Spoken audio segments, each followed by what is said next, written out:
Hi, and welcome to the Painted by Quarterly Slush Pile. I'm so glad that you've tuned in and turned on to this show. What we do is discuss poems that have been submitted to Painted by Quarterly and essentially have an editorial meeting on air. So we have not reviewed these ahead of time. We haven't we did review them ahead of time. Oops. We haven't discussed them with each other ahead of time. But here we are, and I'm feeling like giggly and even nervous because Marion's right next to me. And Slushies, we are giggling and nervous together. We've had like 85 cups of coffee. Well, there's an espresso machine in the hotel. And not just coffee, folks. Yes. Espresso. Exactly. So after staying up till about 2 or so yesterday, we were working. So this we and me and all this giggling. I'm Kathleen Volk, and this is Marion Wrenn, and we are calling into the show today from a beautiful posh hotel in Charlotte, South Carolina. North Carolina. I don't know where I am. I was on the Amtrak for so long. Yeah, a day's journey on the Amtrak. I feel like maybe I'm in California. Yeah, I know it. I know. The hotel is called the Ivies, and it's in Charlotte, North Carolina, and that's why we are here and giggling together. But there's other people on the call. One of them being Samantha Neugebauer. Hi, Sam. Hi. Hi, everyone. My name is Samantha, and I just want to say, since the last time we recorded, I also saw Kathy and Marion. So I feel very beloved by everyone here, and I'll shoot it up north to Dagne. Oh, thanks, Sam. Dagne, Forrest here, just outside of Canada's capital. It's snowing. We have the winter that's an unwinter. It's back on right now. So yeah, I can pretend it's the frozen north for a little while. So beautiful. Nice. We haven't seen much snow at all. A couple days before Christmas, there was a snow rain situation. That's about it. Yeah, we've been getting the rain too. It's been interesting. Yeah. And we also have as our sound engineer, the person who makes the magic actually happen, Talia Thomas. Yeah. Hello, Talia. Hi, I'm Talia Thomas. I'm here in Philadelphia, which is a bit rainy for the past few days with a lot of lightning, unfortunately. But hopefully it will get better in the next week or so. Right. It should someday soon. We're having, just such a warming trend, as everybody knows, right? We don't even need to talk about the weather. We're not here to talk about the weather. We're here to talk about poetry by John Leonard. Very excited to do so. And I think we've had enough falderall. Falderall time over. We're about to read 3 poems by John Leonard. 2 poems. 2 poems by John Leonard. Yep. And I think that I will volunteer Dagne. Oh, Dagne, read that because let's just start strong. Let's just jump right in here. Oh, wonderful. Well, I get to start with Psalm. So Psalm by John Leonard. Psalm. Prone to wonder, Lord, I feel it. Nomad, no man, no son, father, son. I am bright, rusted, and wretched. You turn the doorknob right, hot shower and cold bathroom tile. I was wrapped in that small soaked rug. A place that filled the garden of our souls, superior and sown, stones dancing across a lake. Look how Christian a puddle of vomit can be. You held me, let me breathe into your arm. You forked my tongue and sewed a map to North Dakota with that black medial lace. For hell's sake, I am holy, holy, calm, and true. Be escaped, be fallen, black and blue. My call to evaporate, pulled upwards to the real adventure. Wide awake now, bruised vanity, summer of head colds and bodies washed up on the pebbled shore. If I took it back, my sunglassed future glance, my walk of muses, my pacing lonely apartments, spitting on each and every brick, If I took it back, but not what I've suddenly become, a contrail of promises, sci-fi crimes, Saturn in the traffic. I'm chasing altars to the daylight of you. Feels like I feel it, prone to rip the husk of your lips, still the rusted sun of red starlight, gospel music touching lovers in the limo behind the hearse. I am lime, let moonlight citrus me further.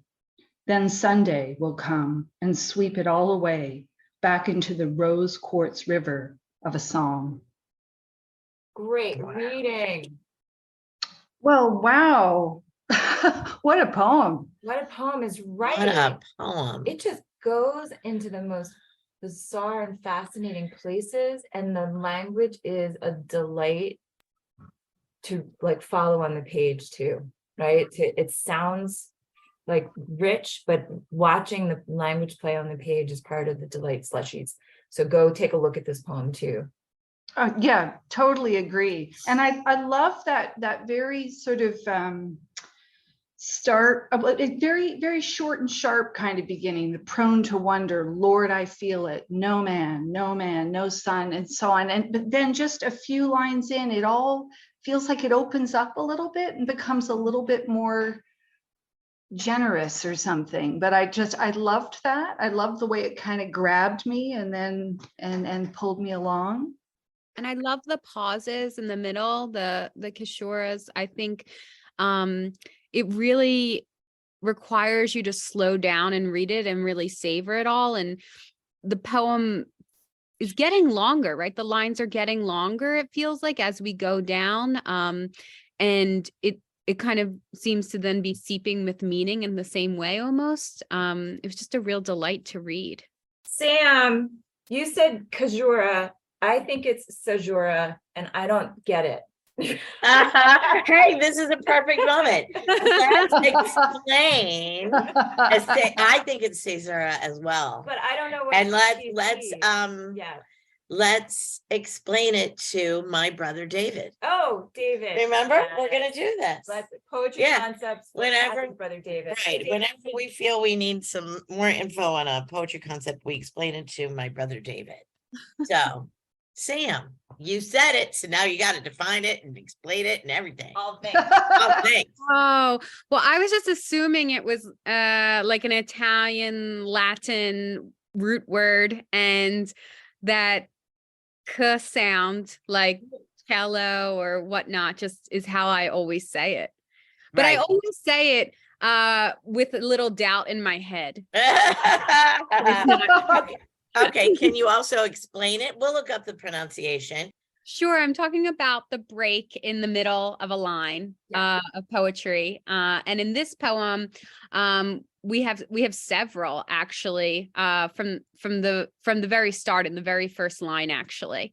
And like a period, just like a line in prose. That's what it looks like. Exactly, right? So the periods are hard stops, right? Terminal stops in the middle of the line that slow down the reading of the line. And so Caesura's work in a couple ways. It's either grammatical, like Sam's pointing out, or you can actually see them like poems that use space across the page, right? Like that sort of like force the stop by using white space. Yeah, and Sam, you're right. I looked, it is in Greek or Latin, right? So, and it's You according. got to play the pronunciation thing. Okay, Caesura, Caesura. Caesura. Caesura. Did you guys get it? Yeah. All So right. Yeah. this Google guy is kind of sexy, It was the word too, I think. right? It's like asking you Make to him go to stay the for top. checkout. He's asking you to like Make him go to stay the for top of this checkout. restaurant with him. Like, Bubble bath. So thank you very much for that. I got all confused when you said that, and because I am thinking so much about the middle of the poem. So Slushies, this is a really dense poem. There are no stanza breaks. The lines are, they're long-ish. Yeah, it's not like a skinny snake of a poem at all. It's all left justified with no stanza breaks. So when you feed me a dense poem like that, and then of course the language was also dense. When you feed me something like this, you need to give me something smack in the middle that makes me still hanging on to every word and getting closer and closer to the poem. And I loved this middle. And I think it's the only moment that we get the kind of stuff we get there. For hell's sake, I am holy, holy, calm, and true. Be escaped, be fallen, black and blue. So there's that Caesura in there, but that repetition, hell is capitalized, like all of that does make me lean in rather than start to tire out. Oh yeah. When I needed it as well. Yeah, it makes you recommit because it is heavy going in a good way. I think in a really good way, but it is heavy going, and you need that kind of the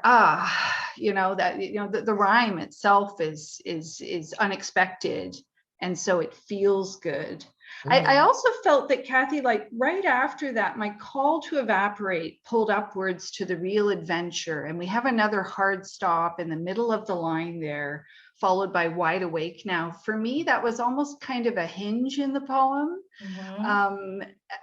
And I'm not sure, how others feel about it, but it was a moment of saying, I suppose, of the speaker saying, I can see what I'm doing here. And so that also kept me sort of committed to the piece and seeing it through. Yeah, you guys, it seems like that's a transition moment, right? Dagne, I pulled upwards to the real adventure. We have another Caesura, and this one even has a little bit of extra white space. Wide awake now. Now we're pointed in a new direction. Yeah. Right? So listen, I love the way Kathy and Dagne are using like phrases like get it, like being pulled in, right? Being drawn in, because I find this poem baffling as all get out, and yet a delight. And I wonder if we could talk about that, right? Those, like, I couldn't tell you what this poem is about, but I can't look away. Yeah. So does anybody get it? Well, and in the tradition of Psalms, I was reading again, Psalms are like a holy poem or song, right? And again, I was reading a description somewhere over the last day or so, because I was so into this poem, sort of saying a psalm is not necessarily meant to be understood. It's more of an experience, and certainly you're expected to work at it if you want to find any meaning in it. And I think that's always true of good poetry and poetry that expects something of us, that it doesn't just lay it all out on the table. So I would totally agree, Marion. If you asked me, what is this about, I think I could find little threads to tug on, but I couldn't possibly tell you. And yet I love spending time with it. Right. It's really satisfying. Right. And actually, like, it's such a joy to be cuddled up next to Kathy here and like looking on her screen, and Slushy, what you can't see is our intent faces, right? Like we're on these Zoom screens looking at each other, but looking so intently at this poem. And for me, I want to look at the very end. If I took it back, but not what I've suddenly become, a contrail of promises, sci-fi crimes, Saturn in the traffic, right? Like that is for me a great moment of like, I have no idea what this is about. And I love those images, especially like invoking Saturn, because it almost feels like it's playing with the car, the Saturn, right? But also the God, like eating its children, right? Right. I'm chasing altars to the daylight of you. I have a problem and a question with that line, right? It's right now the altar is spelled ALTERS, right? Yes. And I want it ALTARS, right? Like the thing, right? Altar, but it's the verb, but it's like noun here. And I honest to God can't tell if that's just a typo, right? I assumed it was a typo, but it's a really good question. Right? So does it make sense? Like altar, as a verb being noun here, I am chasing altars. I have trouble making meaning out of that. I love the daylight of you, Oh, yeah. right? And Yeah. and the meaning changes a lot, whether it's an altar as in a church Yeah. or to alter oneself, right? Yeah. Very Mhm. different meanings, but Yeah. I want to pause here. I'm bringing this up because, Slushies, even the best of us make mistakes in our pieces, right? Sure. And you comb the hair of a document, you try to catch everything and you submit it. And still there might be a little glitch in there, right? And so I guess I want to reassure you, dear Slushies, if there's a typo in a great poem, it's not going to keep the poem away from being published. If it's a great poem, right? Well, you know what? I think that I'm going to just differ with you Yeah, just a tiny bit. Yeah. I think there are, if that word was earlier, Yep. we would probably be less forgiving. Absolutely. Yeah. Absolutely. And I do think there are editors who might say, Bye-bye. I'm not going to write you and ask you about spellings. Right. Right. Yeah. And in this specific case, I don't think this then grows into one of those situations where sometimes we do cringe on a line, let's say, on a whole line. Mhm. And then we say, do we forgive it? Right. Right. Does the Right. rest of it have enough value and quality or whatever And we're doesn't, looking for? like, Right. listen to that, so like it's the privilege of being an editor, right? Yeah, The privilege yeah. of being a reader, right? No, that's why I'm smirking Right. against Slushies. Right. You can't see it, but I'm smirking to use those words. Right. Value, Right. Right. Exactly. Forgiving. And forgiving Right. mistakes, right? But it's true. If like you can read past it and the poem is still mesmerizing, right? Right, Then the editorial team will take it seriously. right. But if it's such a big error and the reader can't read past it, you're Right. pushed out of the poem and then it doesn't work. Right. I'm just trying to make sure that Brother David and everybody else out there knows you Right. should prove Yes. your work very And closely. Slushies, you're just listening to the good cop, bad cop version of the slush pile. This is what happens at editorial meetings, right? Yeah, we said we wanted it to be transparent. Mhm. Here we is. So yeah. I want to just talk about the line really early on that I love. That is, look how Christian a puddle of vomit can be.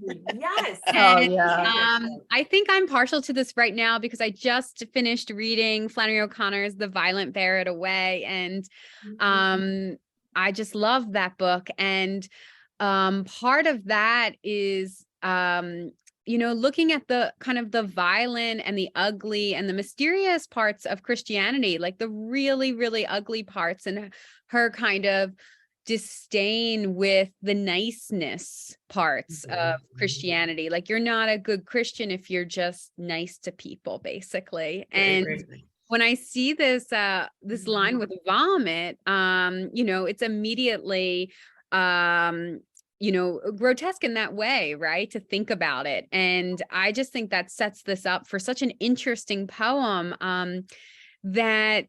that also seems to be somehow about the circle of life. And as we've all talked about, like the mystery. And that's why I think this works so well for me.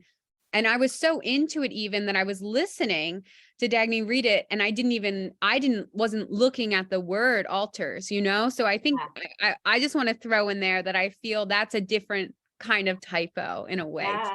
Yeah. And Yeah. Sam, I'm so glad you pointed at that line too. Like, look how Christian a puddle of vomit can be.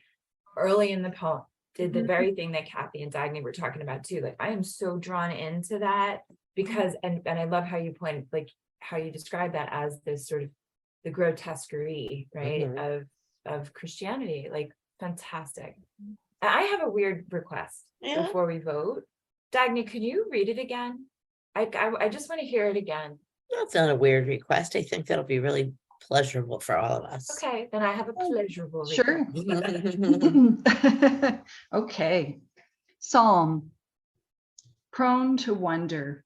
Lord, I feel it. Nomad, no man, no son, father, son. I am bright, rusted, and wretched.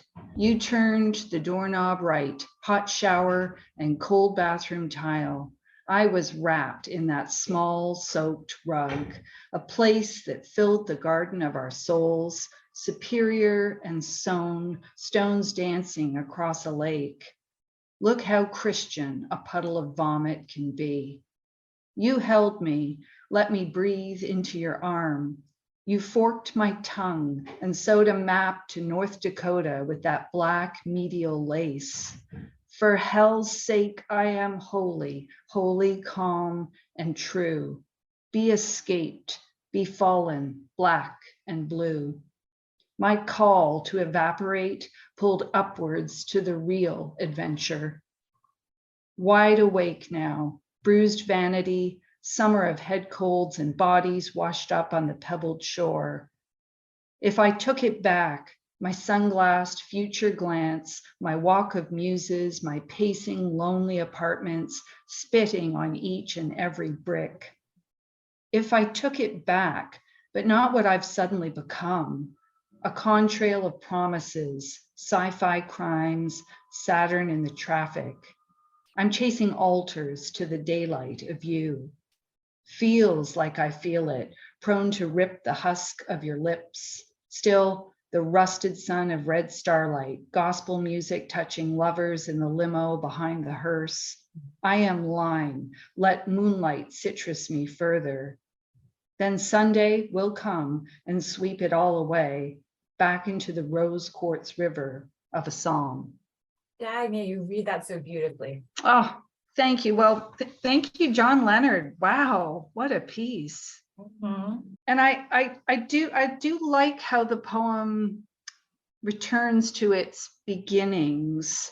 So after that altar line, feels like I feel it. Gosh, I mean, it's kind of part of the project of this poem is like, it's almost like, am I alive? You know, if I pinch my skin hard enough, I relate to that. That feels like I feel it. And then we get into still the rusted sun of red starlight. So back to rusted from the top of the, you know, the intro to the poem. Yeah, it's very satisfying, those language links. Mm-hmm. Great. Well, I think we might be ready to vote. What say you? I say yay. Awesome. Sounds good. Let's vote. Okay. I'm gonna use my sweater to block my view of By the Kathy. way, I love this. Can I have this? Aw, gave this to my mom. Oh, it's really cute. It's a boyfriend shirt. It's one of those. Yeah, comfy real boyfriend comfy, shirts. soft. Yeah, super Sure. comfy. And now I'm using it as a curtain to have privacy as we vote. Ready? 1, 2, 3. Okay, I hope there was a little dramatic tension there, but I doubt it. That's a hard yes. Yay, John. Yay, Leonard. Thank you so much, John Leonard, for that poem. I'm gonna be proud to have it. And Slushies, you can go look at it even now on the podcast page. So what's next? Fledgling. Second poem. Does anybody have a deep desire to read, Samantha or KVM? What do you want, KVM? Do you want to read it or do you want me to? You can read it.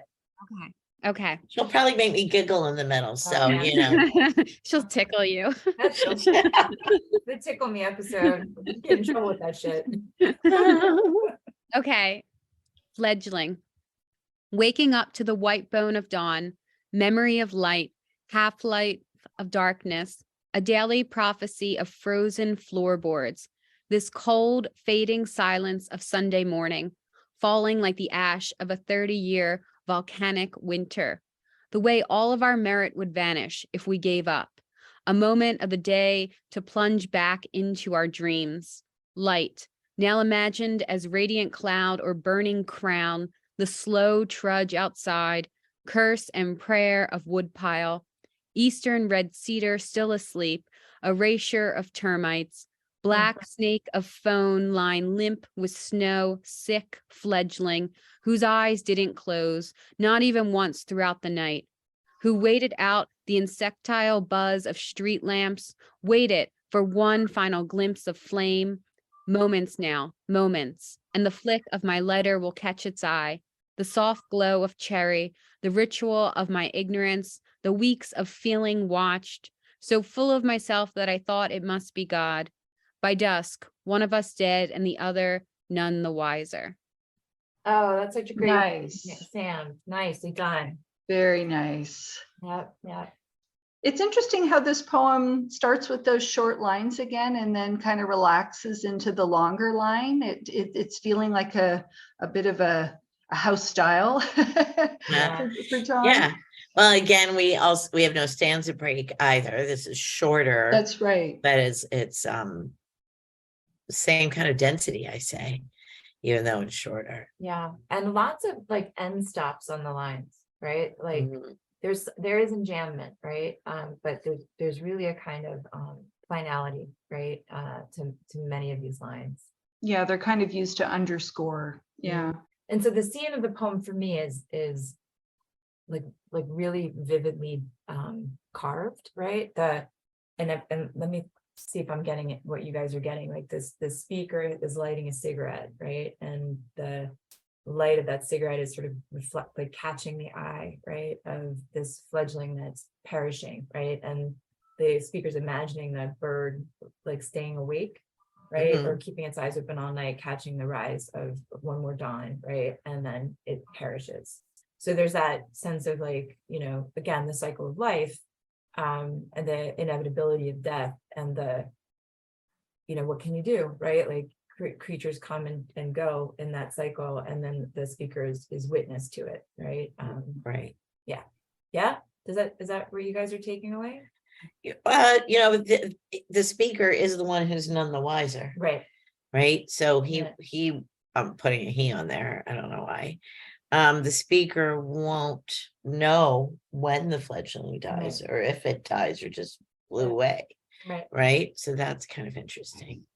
Right. And the none the wiser it seems like it's gesturing in two ways, like unbeknownst to whether this fledgling lives or dies, but also after all that thinking and contemplation, really what do you know? Right. I love the penultimate line, and the idea of so full of myself that it must be God. Oh, let me go back one. The ritual of my ignorance, the weeks of feeling watched. And I love this idea that you would feel this way, like with nature, with like, a bird friend or whoever that keeps visiting you, because, to kind of go aside for a minute, I feel we hear a lot about like parasocial relationships and how people feel watched in these relationships that aren't real with people online. Yeah. And I like the idea that it's not something that is new just because of technology, like that this poem kind of reminds me that we're always kind of feeling watched, and it's older than technology. And it kind of, I like that connection with the past, with people kind of making these communities that maybe aren't always real. Great point, Sam. Right. Yeah, that's a really, really interesting point. That's a great addition on something that I was feeling with this poem, which is that there are these clues that it feels like this person is in this either kind of remote or at least slightly remote and run down sort of cabin, the cold floorboards, the trudging out to the wood pile. It felt a lot like a form of self-exile, and where this person has time to observe and feel observed. And so Sam, what you just said is kind of adds another interesting layer on top of that. It really deepens it. Sorry, Slushies, that is the sound of thinking. And rereading. That's the sound of rereading. Yep. So go to the site and look at the poem with us, and we'll all just be quiet together. Collective reading. So I'm really taken by those opening two lines, waking up to the white bone of dawn.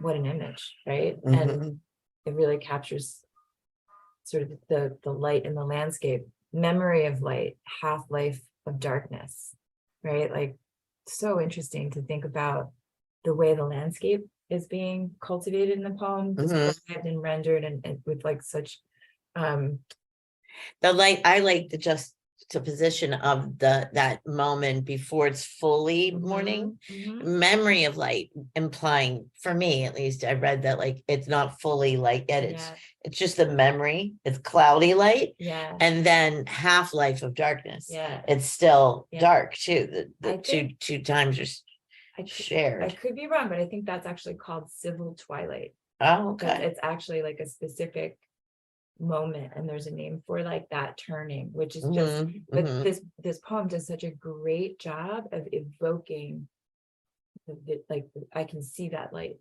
you Yeah, know? yeah. Oh, I can see it. absolutely. And the daily prophecy of frozen floorboards, something you can count on. They they will be cold to the touch.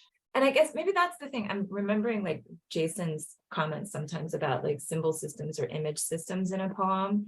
And there really is the way these images are doing the work of creating the setting Mm, by being so proximate to each other and sort of echoing and reverberating, like they resonate with each other, like the color of the light, the feel of the floorboard, even the eastern red cedar that's still asleep, right? Like it's on its way to waking, and it's in that half light, right? Right. Yeah. I'm wondering, I can't believe I can't think of this poem. It's calling to me that really famous poem about the father building the fire Oh, before the kids yeah. are awake. Those Winter Sundays by Sunday. Robert those winter Hayden. Sundays. Yeah. yeah. And I mean it. Yeah, I mean it in the very best way. Yeah. It was so evocative of that in those first lines, Yeah. but I didn't mind it. I didn't feel, like the Yeah. richness of those winter Sundays Yeah. enhanced this poem. Yeah. And You know? totally, because look at the fourth line, this cold fading silence of Sunday morning. And the first line of Hayden is Sundays Sundays too, too, my father my would father wake got up early. Yeah, Yeah. right. But like Winter Sundays, like masterpiece of a poem, really does this great work of like the speaker now looking back on the event Right. and then re-seeing it, right? Right. And making sense of it. It feels really present. Like there's not a gap between the speaker now and the speaker recounting the moment. Right. We're in it with him. Absolutely. But Right. what kind of tour de force effort of describing this bone white morning, right? The chill, like, and that phrase, like bone white, the white bone of dawn. I'm already feeling the chill in my bones, like it's a powerful series of images. But I love that Hayden poem. Thank you for putting that in my head. Yeah, the poem put it in my head. Yeah. Yeah. And it is kind of the immediate enactment of what those Sunday mornings seem to have felt like. Yeah. Yeah. But and if you go back to the end of the poem, the soft glow of cherry, the ritual of my ignorance, the weeks of feeling watched, so full of myself that I thought it must be God.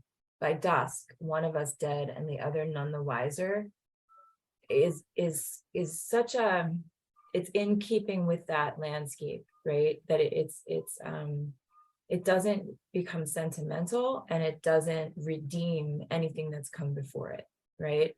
Whereas that Hayden poem, there's a redemption at the end that the speaker realizes that the father's act is always love. Yeah. Right? Yeah, exactly. There's no redemption here. It's a really steady, Right. like keeping of, again, it's that like witness to the cycle of life, just witnessing it and not grieving it, right? But like a steady description. Yeah, these are just the facts. Right.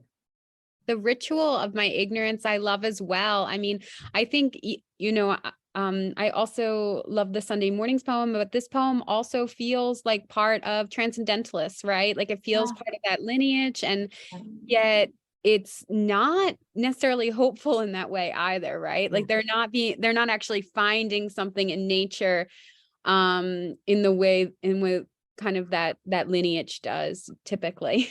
That's interesting, Sam. Thank you for putting that in my head too. Like the way this does sort of sit squarely in the ecology of that moment and yet resists hope. Like it really doesn't become, it's not focusing on transformation in a hopeful sense at all.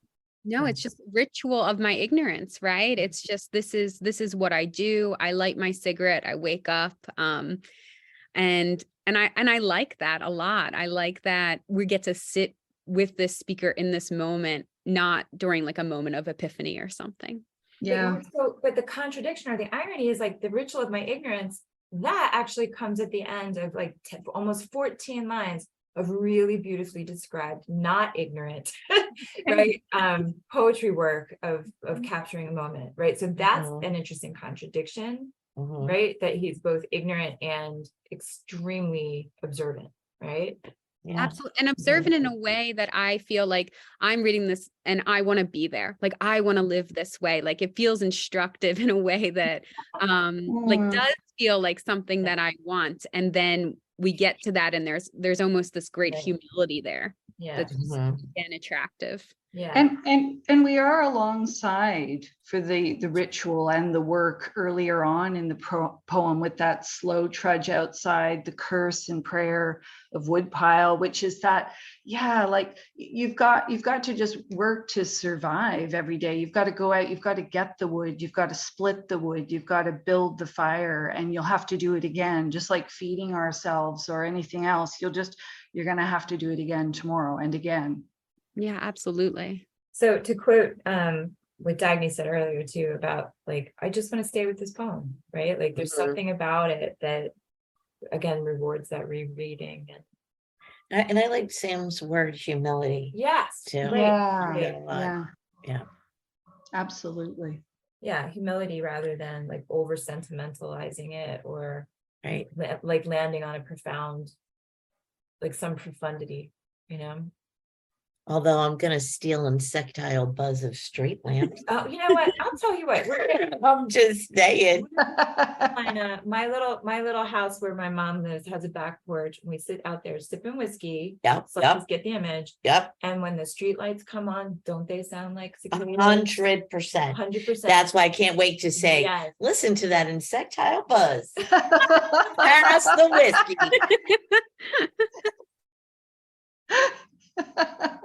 Is there any more of this?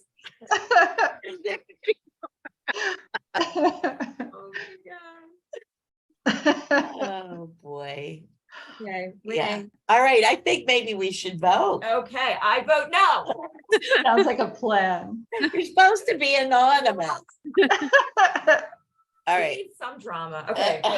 Go. 1, 2, 3, vote. And that is a second. Unanimous, not anonymous. Not Unanimous, because we already told you our name. We don't vote again. Go John Leonard. Go, John Leonard. Thank you so much, John Leonard. These pieces are really great, and I want to read them again when we hang up. This is a vote, a true vote of the power of poetry. Yeah. Right there. Yeah. Yeah. Just kind of want to stay here all day and keep reading these. Yeah. Okay. So thank you, John Leonard. Thank you, Dagne and Samantha and Talia, the magic worker, and Marion. Woo-woo. And if nobody has anything else to say, I think it's bye from Charlotte. In what state are we in? North Carolina. Charlotte, North Carolina. We are in a state of Anybody have anything to say? We love you. All right. Thank you, KBM. All right. Tell us how we're doing. Thank you so much. Thank Thanks, everyone.